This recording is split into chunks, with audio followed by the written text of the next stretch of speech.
एक बार बीच में अर्जुन जब आपके गाय वगैरह लेकर आ रहे थे तो तक्षक ने बीच में से सारी गाय वगैरह क्या कर ली, चुरा ली। आपके अर्जुन का वापस तक्षक के साथ क्या होता है, युद्ध होता है, तक्षक को वापस वहां से भगा दिया। अब महाभारत का युद्ध होता है। महाभारत के युद्ध के अंदर कि अर्जुन को हराना इम्पॉसिबल है, कि अर्जुन ऐसे हार ही नहीं सकता। जब आपके महामहिम भीष्म जब तक बाणों पर नहीं सोए तब तक कर्ण ने कभी भी युद्ध भूमि में पैर नहीं रखा, क्योंकि दोनों के बीच में बात ही ऐसे रखी थी। भीष्म ने कहा था कि जब तक मैं रणभूमि में खड़ा हूं तब तक कर्ण को आने की कोई जरूरत। जब बाणों पर चले गए भीष्म पितामह तब वापस युद्ध भूमि में किसको आना पड़ा, कर्ण को आना पड़ा। और इनके बीच में 2-3 दिन तक युद्ध चले, लेकिन कोई खास फर्क ही नहीं पड़ रहा, दोनों ही बहुत ग्रेट वॉरियर थे। अब उस समय शकुनी ने एक चाल जो है वो चली, और शकुनी ने कहा कि कर्ण तुम 3 दिन से युद्ध कर रहे हो, तुमसे खास होता तो कुछ, पिछले कई सालों से कह रहे हो ऐसे कर दूंगा और वैसे कर दूंगा, अर्जुन को मेरे सामने खड़ा करो और मैं ये कर दूंगा और मैं ये होता हूँ, और 3 दिन से लड़ रहा है तू, खास तुझसे हो नहीं रहा है। अब मेरी बात सुन, कि मुझे पता है कि अर्जुन की एक आदमी से नहीं बनती, नाग का नाम क्या था, उसको बुलाया जाए। शकुनी ने किसके पास लेटर भेजा, व्हाट्सएप मैसेज किया तुरंत। तक्षक हाथों हाथ व्हाट्सएप मैसेज से रेपिडो करके कहां पर आया, रणभूमि में। वहां पर पहुंचा, तुरंत वापस आते ही शकुनी को बोला कि भाई क्या करना है, तो कहा कि तुझे कर्ण के तीर पर बैठना है, कर्ण जब भी तीर चलाएगा तुझे उसके तीर पर बैठना है, और तीर पर बैठकर तो अर्जुन के नजदीक चला जाएगा, नजदीक जाते ही तुझे उसे क्या कर लेना।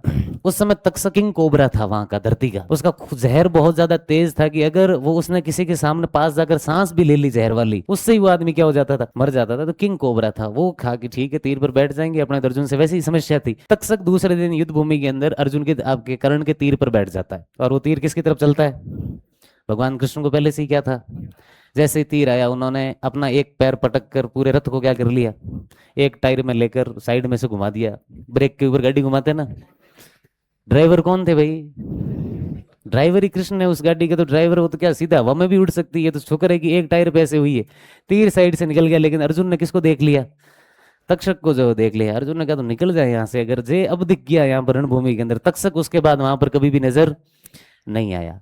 लेकिन तक्षक अपने मन के अंदर ये आपके वैर है वो लेकर ही बैठा था। अब युद्ध खत्म हो गया, पांडव जीत गए, पांडवों ने वापस हस्तिनापुर के ऊपर शासन किया। कई सालों बाद 5 ही पांडवों ने अपनी पत्नी के साथ संन्यास ले लिया, और संन्यास लेकर वो उत्तराखंड हिमालय की तरफ जो है वो आपके चले गए। पीछे अर्जुन का जो बेटा था उसका नाम क्या था, पांडवों के वैसे तो द्रौपदी के भी 5 बेटे हुए थे, 5 ही 5 युद्ध लड़ते हुए। युधिष्ठिर का भी एक बेटा था, भीम का भी था, अर्जुन का भी था, नकुल का था, भी सहदेव का था। 5 ही 5 बेटे रणभूमि में मारे गए। अर्जुन की एक दूसरी शादी हुई थी सुभद्रा से, भगवान कृष्ण की बहन का नाम क्या था, उसी सुभद्रा से जो बेटा हुआ था वो कौन था, वो अभिमन्यु था।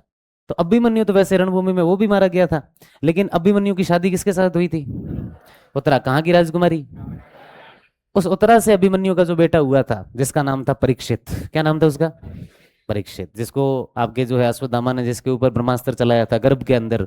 फिर भगवान कृष्ण ने उसको श्राप दिया था, है ना, उसको कहा कि भाई मैं तुझे अमर होने का श्राप देता हूँ। क्या देता हूँ, कि तू जिंदगी भर क्या रहेगा, अमर। लेकिन ये वरदान नहीं है, ये क्या है, तेरे को पूरी जिंदगी रोग हो रहेगा शरीर के ऊपर जो है वो आपके, तू इधर इधर भटकता रहेगा, खूब जो है तेरे को दुख रहेंगे, तू मरने के लिए तरसेगा कि मृत्यु जो है वो तुझे मिल जाए, लेकिन मौत तुझे कभी भी हासिल।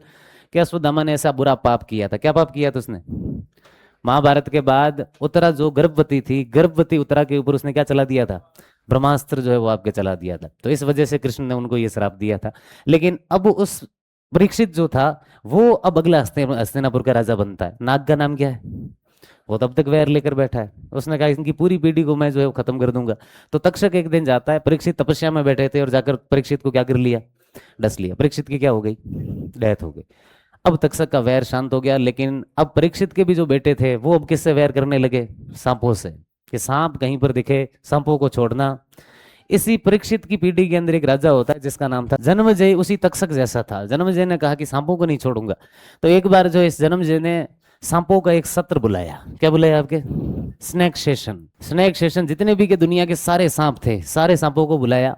सांपों को ऐसी जगह पर बुलाया जहां पर वो आसानी से भाग नहीं सकते, चारों तरफ पहाड़ियां थी, और पहाड़ियों के अंदर जितने भी दुनिया के सांप थे वो सब के सब दूध पीने के लिए वहां पर आ गए। जन्मजय ने जैसे ही सारे सांप इकट्ठा हुए सभी सांपों को क्या लगा दी, आग लगा दी। नागों को वहां पर मारा गया था, जलाया गया था। जलने के लिए तत्सम शब्द होता है एक रद्द या हद, नाग को जलाया गया, इसलिए जगह का नाम था नागहद। क्या नाम था उसका, पुरानी किताबों के अंदर नागद्रह, द्रह का मतलब जलना। समय के साथ होते होते ये क्या हो गया। तो यहाँ पर कौन सा सेशन हुआ था, स्नैक सेशन हुआ था। कौन सा सेशन, किसने करवाया था ये? जन्मेजय ने। इसलिए आप देखेंगे नागदा चारों तरफ पहाड़ियों के बीच में बसा हुआ है, तो पहाड़ियों के बीच में सारे सांपों को इकट्ठा करके क्या कर दिया आपके, जला दिया था। तो दो बातें चलती है। लेकिन मेवाड़ के जो लोग हैं उनका मानना है कि इस नागदा की स्थापना जो है वो किसने की थी, जिससे हम किस नाम से जानते हैं आपके, गोहिल के बाद क्रमशः कितने राजा, तीन, कौन कौन से,